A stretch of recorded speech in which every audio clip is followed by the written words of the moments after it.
د طالبانو د دفاع وزارت وایي پاکستان پر ډیورن کرښې د اغزن تار لګولو حق نه لري. سلام ستړي مشئ، وخت مو په خیر. په AFG پلس چینل کې درته ښه راغلاست وایم. AFG پلس چینل تل ستاسو په چوپړ کې، نو همدا اوس در سره چینل سبسکرایب کړئ. د طالبانو د دفاع وزارت وایي عنایت الله خوارزمي ویلي چې پاکستان پر ډیورن کرښې د اغزن تار د لګولو حق نه لري. د هغه په وینا دغه تار د کرښې دواړو غاړو ته معیشت یو قوم سره بیلوي او په اصولي او منطقي لحاظ ناسم عمل دی.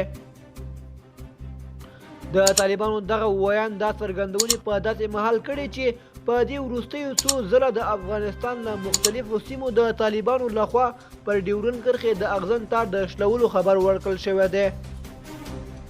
د پاکستان د بهرنیو چارو وزیر شاه محمد قریشي پرون ژمنه وکړه چې د خپلو ګټو د خوندي کولو لپاره به له افغانستان سره په پوله کې د اغزن تار دیوال جوړولو ته دوام ورکړي.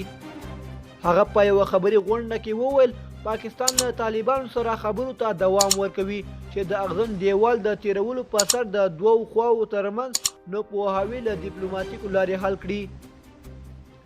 د افغانستان د بې واکه شوي ولسمشر لومړی مرستیال امرالله صالح بیا ویلي چې د پاکستان او طالبانو دغه ننداري نمایشي او غولونکې ده، څو په افغانستان کې د پاکستان د لاسپوڅې ادارې په اړه عامه ذهنیت غلط او غولوي.